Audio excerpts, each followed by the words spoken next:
The giant black hole at the center of a distant has been spotted taking in gas and letting out two mighty burps of high-energy particles, lending support to the theory that such galactic cores go through cycles of messy activity. Researchers presented images of the belching black hole today, Jan. 11, at the American Astronomical Society's winter meeting in National Harbor, Maryland, showing lingering evidence of two burps in a row.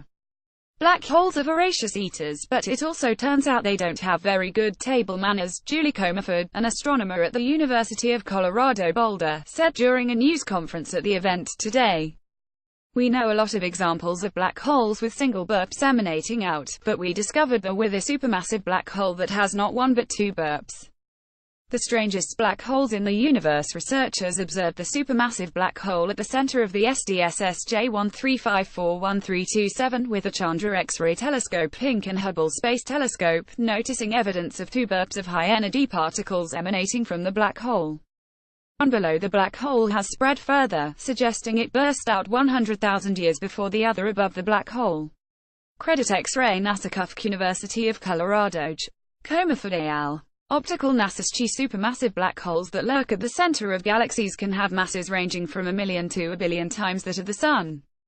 Although they often lie relatively dormant, they can snap into action when gas comes near, sucking it inward and blasting out some high-energy particles in the process, the burp. Note that those particles come from near the black hole's event horizon, but not within its point of no return. The supermassive black hole in question lies at the center of a called SDSS J13541327, about 800 million light-years from Earth, and it seems to be making meals of gas released by a companion. Comerford's team combined images from the Chandra X-ray Observatory and the Hubble Space Telescope to pinpoint the black hole in X-ray and two emerging bubbles of gas shocked into motion by the fast-moving particles, one above and one below. The older burp happened earlier, and the bubble has had time to expand 30,000 light-years from the black hole, Comerford said. The newer burp, by contrast, appears as just a little loop that's made at 3,000 light-years from the black hole. This new burp is actually moving like a shock wave, it's coming out very fast, and so it's kind of like a sonic boom of a burp, Comerford said, whereas the gas to the south shows us an older burp that happens 100,000 years earlier before that newer burp. Theory held that supermassive black holes would go through a cycle of feasting, burping and then napping for a while, Comerford said, and spotting these belchers helps set a pace for that process.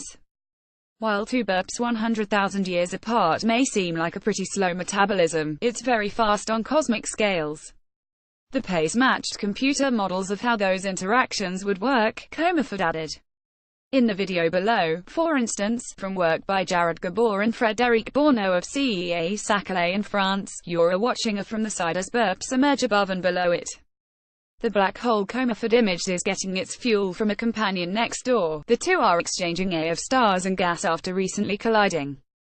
Closer to home, there's evidence that the black hole at the center of the Milky Way burped as well. At least once in 2010, researchers found bubbles of gas expanding outward from the galactic core, from an event millions of years ago.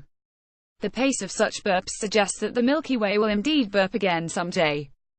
Right now, our supermassive black hole is firmly in the nap phase of the feast-burp-nap cycle, but it's just waiting for its next meal to come along, Comerford said.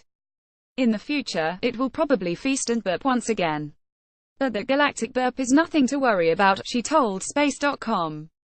If our Milky Way's black hole became active again, we are far enough away from it that we would be fine, Comerford said. If our solar system was very close to the black hole, though, we'd be fried. Email Sarah Lewin at slewin@space.com or follow her at Sarah Explains. Follow us at space.com, Facebook and Google. Original article on space.com.